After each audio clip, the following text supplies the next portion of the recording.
¿Eres bilingüe?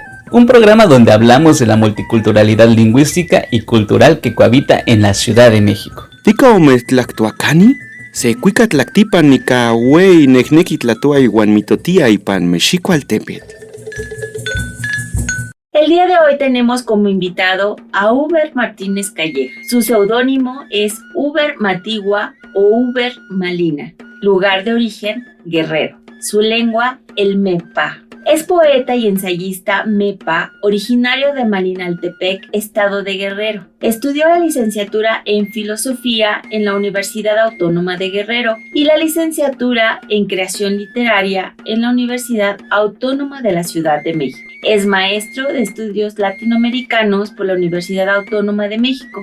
Ha publicado en diferentes medios impresos y digitales. Desde el 2016 es colaborador suplemento hojarasca de La Jornada. Como poeta, Uber Matigua expresa los sentires de los pueblos del Mepa. Como filósofo, ha dedicado sus estudios a la filosofía Mepa. Es uno de los intelectuales indígenas que formaliza en la escritura de los conocimientos de la filosofía indígena. Los premios que han reconocido su trabajo son el Premio de Literatura Indígena de América en el 2017, el Premio Estatal de Poesía Joven del Estado de Guerrero, Sensontle en 2017, el primer premio a la creación literaria en lenguas originarias en el 2016 y premio Alas de Lagartija en Alas y Raíces en el 2020. Cuenta con distinciones en el 2015 y 2018 como estímulo a la creación y al desarrollo artístico de Guerrero. En el 2017 y 2019 fue becario del Fondo Nacional para la Cultura y las Artes, FONCA, en la categoría de poesía. Creador del proyecto cultural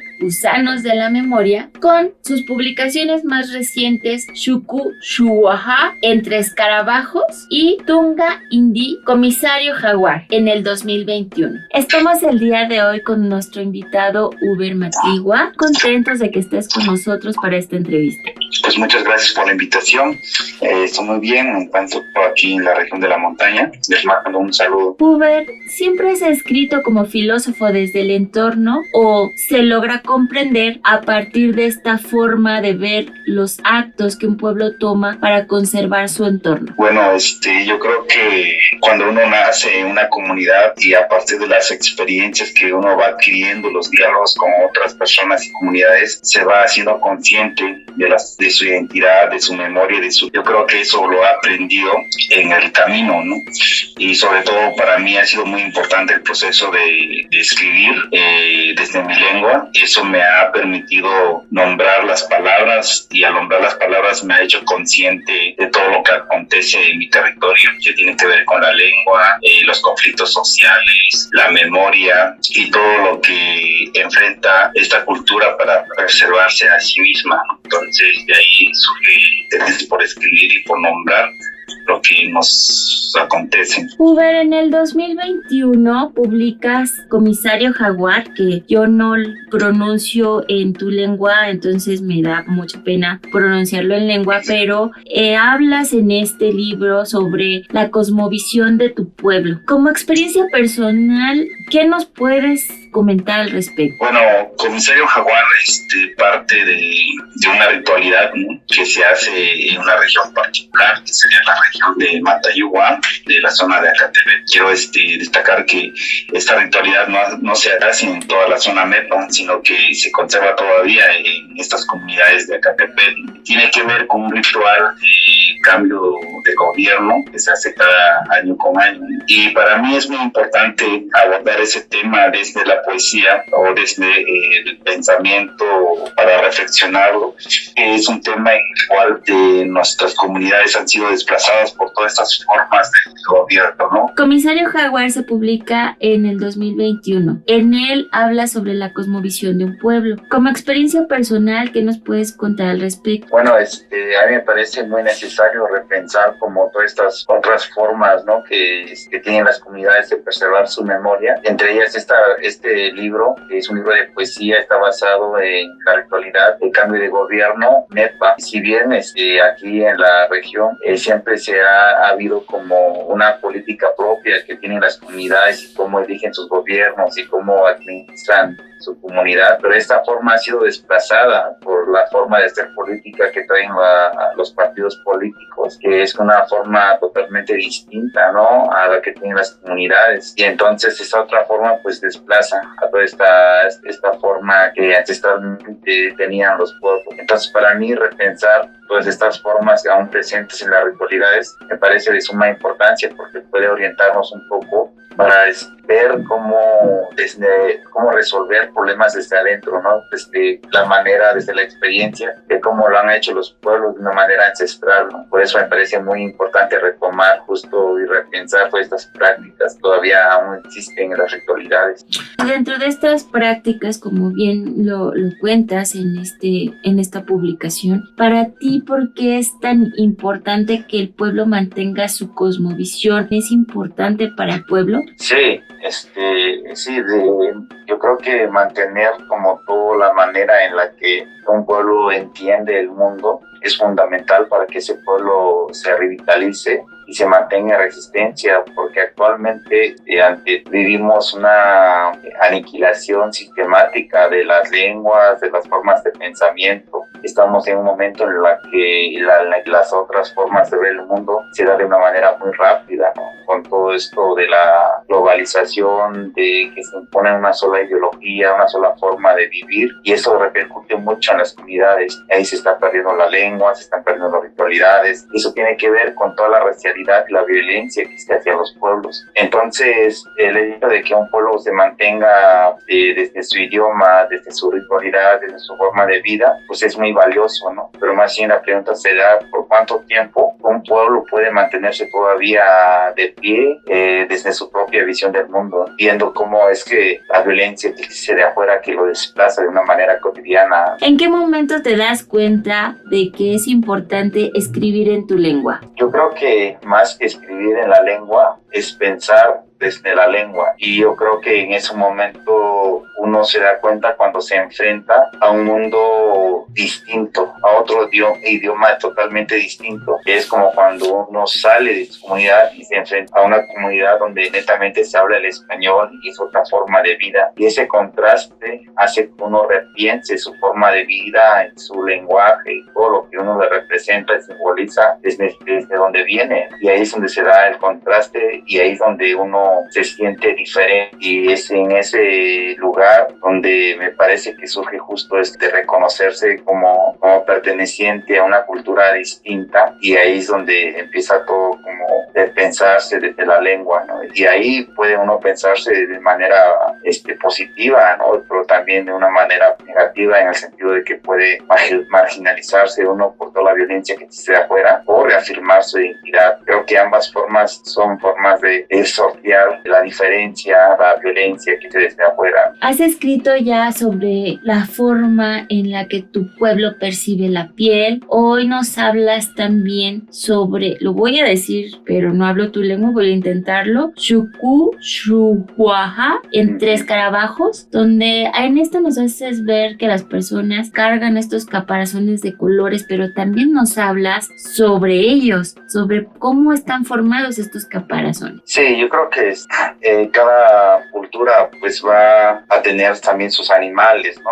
Ahí en ese libro que se llama Entre Escarabajos tiene que ver con un símbolo de la fertilidad de la cultura Mepa, ya que para nosotros el escarabajo es el que anuncia la llegada de un bebé. El escarabajo es el escarabajo, digamos, escarabajo bebé, ¿no? Hay un escarabajo que se llama el escarabajo arado, que es como el escarabajo rinoceronte, es el que se encarga de abrir la tierra para que se siembre la semilla, o el escarabajo semilla, que es el que anuncia las distintas semillas que darán en la temporada temporada de siembra, ¿no? Entonces para nosotros el escarabajo es un símbolo de fertilidad. Entonces creo que cada cultura tiene sus propios animales, propias formas de pensar, así como nosotros los MEPA pensamos que a partir de la piel se puede mirar el mundo. También tenemos el escarabajo, que es un símbolo de fertilidad en muchas dimensiones, que está presente en la memoria oral. Yo creo que cada cultura va a tener su particularidad en esta manera de interpretar el mundo. ¿Tú eres un escarabajo también? Desde esa perspectiva, ¿nos puedes hablar? Pues de entrada, yo creo que el escarabajo pues trae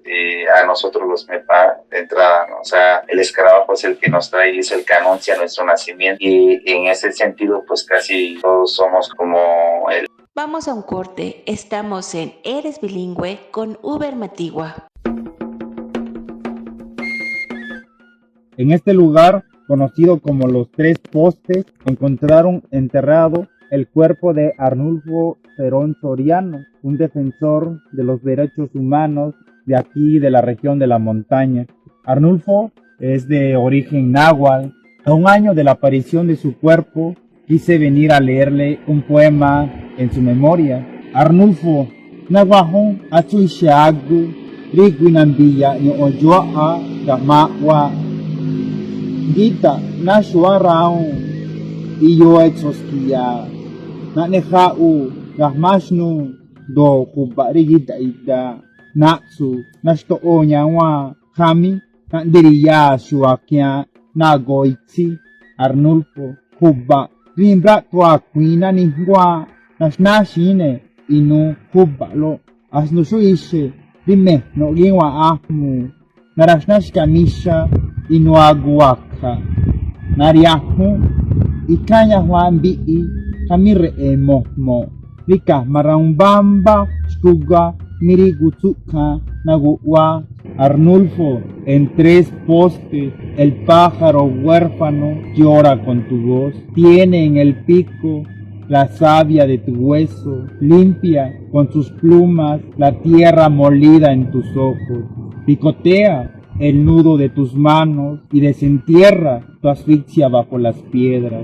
Arnulfo, la tierra que abrió su vientre te devuelve a nuestra montaña. Como un árbol de profundas raíces, tu sombra abarca y nos abriga del sol. Se detiene y tú eres el tiempo, amarillo en cada puerta y la flor que arde en cada altar.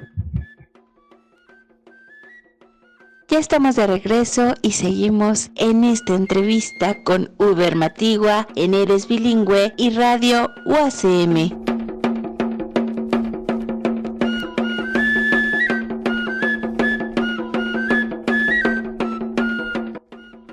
Oye, Uber, ¿cómo es que después de percibir tu entorno, a tu pueblo, llegas a ser creador del proyecto cultural Gusanos de la Memoria? Bueno, pues eso, como te decía hace rato, tiene que ver con las propias necesidades que encontramos en nuestras comunidades. Entonces, ante esas necesidades, pues hace que surjan colectividades que se unen para fortalecer lo que nosotros creemos que es necesario. Y así es que surge este proyecto, ¿no? Surge desde la colectividad con otros compañeros, porque la necesidad de trabajar escribiendo y pensando desde la lengua, porque al nombrar, al escribir desde nuestra lengua, pues nos hacemos justo lo que hablamos hace rato, conscientes de nuestra historia, de nuestro entorno y de nuestra identidad. Cuando escribimos ya sea poesía, algún cuento, alguna canción, o nos expresamos a través de nuestra lengua, y al nombrar esa lengua, nombramos ese mundo, y al tener ese mundo en nuestra lengua, en nuestra mano, en nuestros ojos, nos hacemos conscientes de ella, y ahí es como la necesidad de repensar todo ese proceso. Por eso es que el colectivo donde yo estoy, que lleva por nombre Gusanos de la Memoria, justo nos enfocamos a trabajar con jóvenes en las escuelas, donde los maestros nos dan chance de dar talleres, donde hacemos alianzas de una manera pues conforme nuestro esfuerzo lo va permitiendo también, ¿no? Porque es un trabajo pues voluntariado, entonces vamos avanzando poco a poco. Dentro de estas necesidades que nos cuentas que existen desde la escritura y de la forma de pensar para escribir y de sentir para escribir de los pueblos, hoy día, ¿cuáles son las necesidades de tu pueblo que aún no han llegado a un objetivo que les beneficie? Pues yo creo que es todo, ¿no? O sea, en una región como donde vivimos nosotros, que es un poco abandonado, violentado de muchas maneras, pues hace falta todo. O sea, hace falta una buena educación, hace falta buenos hospitales, ¿no?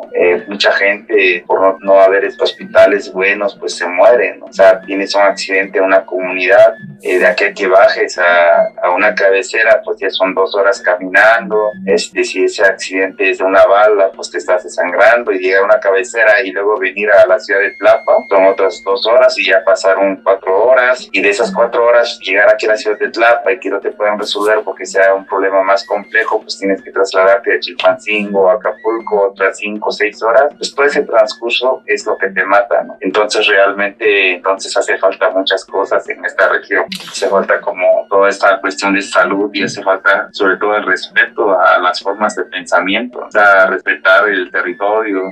Nosotros pues hay empresas mineras canadienses interesadas en nuestros territorios, y lo que se pide es la cancelación total de estos intereses para la explotación de la montaña. Pero bueno, son luchas que ahí están presentes, son luchas que el pueblo va liberando cada día, y también en la zona baja de la montaña, hacia la zona de Chilapa, ¿no?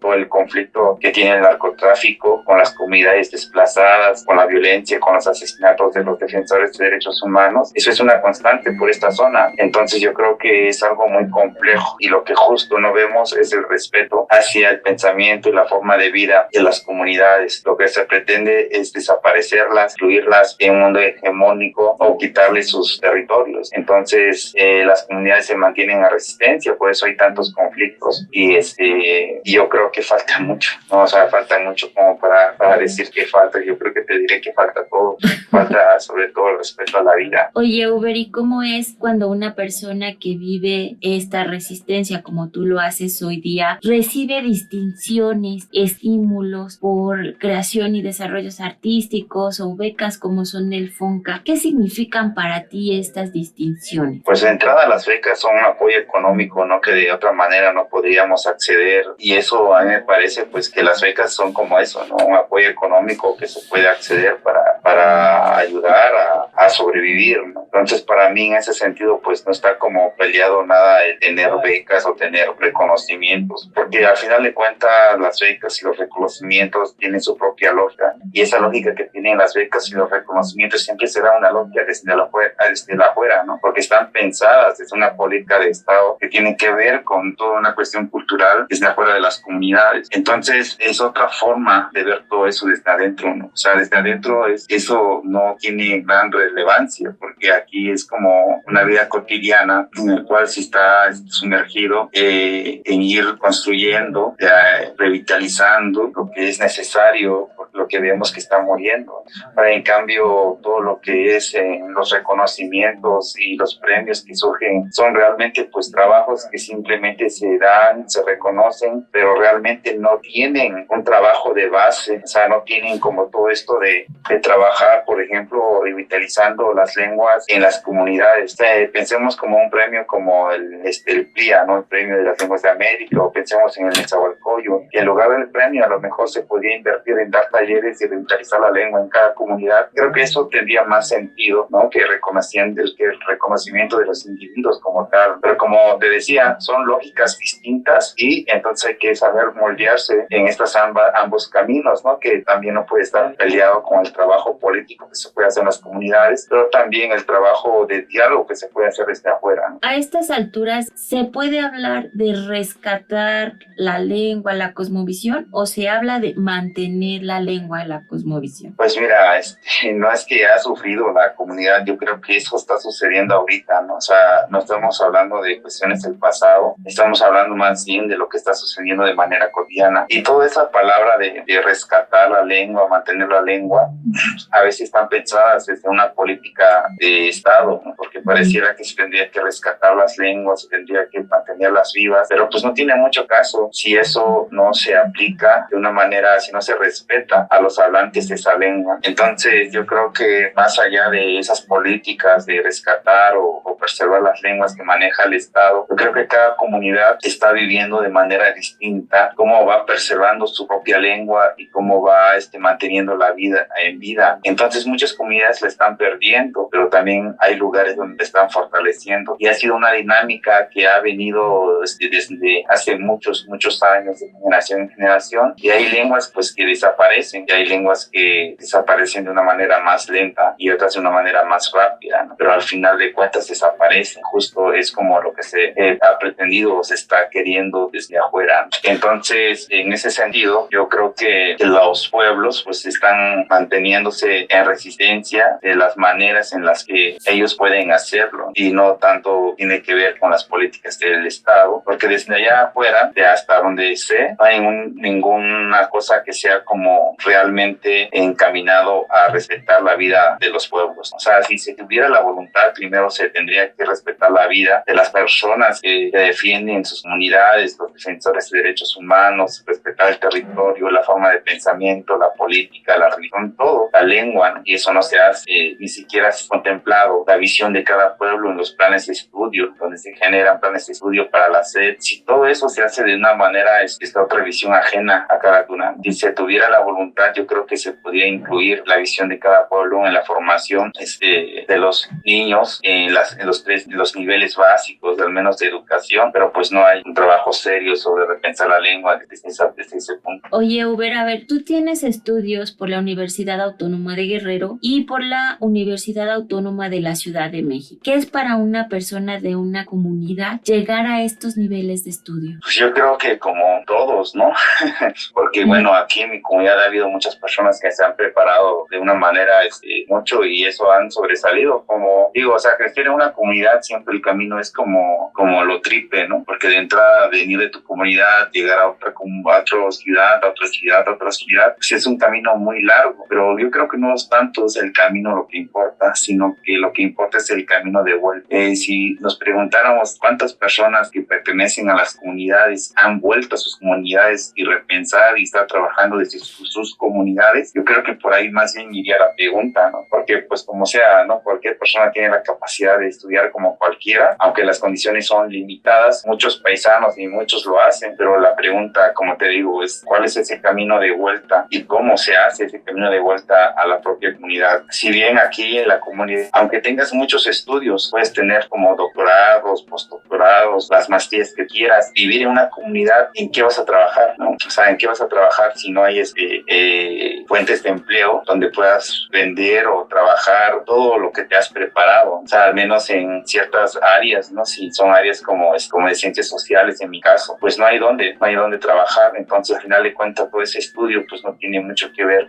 con la forma en que puedes estar en una comunidad. Entonces, más bien yo creo que es algo adicional que uno le gusta hacer o tiene algunos otros intereses en hacerlo. Pues me parece muy interesante todo lo que nos has comentado. Cuando uno busca información sobre ti o cuando uno lee sobre ti, pues se habla mucho de los logros que has obtenido, pero pocas veces hablamos de tu experiencia desde tu perspectiva como persona perteneciente a esta comunidad. Yo te agradezco mucho las atenciones y el tiempo. No, pues nada más pues invitarlos a que nos sigan a lo mejor de cerca con todo este trabajo que hacemos en el colectivo Gusanos de la Memoria. Si bien a veces no estamos actualizando mucho nuestra página porque andamos como de una comunidad a otra y cada quien está en su pueblo, pero pues pueden escribirnos en la página si dan algún material o algo, pues ahí estamos, ¿no? Y a veces pues hacemos eventos, difundimos materiales que tienen que ver con la región de la montaña y sobre todo con las lenguas, los jóvenes, el sentir de los jóvenes, solamente eso. Gracias, Uber Matigua, por esta linda y bella entrevista y comentarios que nos has hecho el día de hoy. Katanho neto mu katanjeti neto tiwi mu katanho neto tiwi karon tu ba tinesa chivo tu manja carilloti lo yavi tani ka cuento hewi katapi yavin San Pedro chihueve shoki me kuyen we chutata chineto tiwi me karoman tu tzitinerita shkarore kwatinesa chindon to tiwi karoma yanetosa para estar o mangami para tarore hewi y vot umanja me caronte wi para caputar esta chinerita oneto tiwi shimuron tiwi chinshani me karim he shuti chinesa pecaro ya. Chipochi chamu cuenta wi, katuha funerit chipochi neto sacaron gumhi. Kaka viru kwena wi, ngiru yo kabinerit Nkaru kwete win San Pedro, tarigio timbo tu javi. Lukwe betini neto tuwi para quitar orebati netosa. Las luciérnagas que embellecen a los árboles. Mi abuelo me contaba que antes, cuando llegaban las lluvias en junio, las luciérnagas venían junto con ellas. Las luciérnagas alegraban a los árboles y entonces los corazones de las personas brillaban también. Esto era durante el día de San Pedro. El campanero tocaba fuertemente las campanas de la iglesia, mientras las luciérnagas, guiadas por las antorchas, llegaban a los árboles y con sus lucecitas los alegraban para que dejaran la tristeza y dieran sus frutos. Las personas en el pueblo seguían cantando hasta que las antorchas se acabaran o las luciérnagas dejaran de brillar. Entonces la noche se quedaba oscura, pero los árboles felices. Ahora, la ausencia de los cantos y los ocotes han dejado tristes a los árboles, pero en nosotros está volver a encender las antorchas, cantar a San Pedro y brillar nuestro corazón junto con las luciérnagas para alegrar a los árboles. Radio UACM suena a tu ciudad. Escúchanos la próxima semana.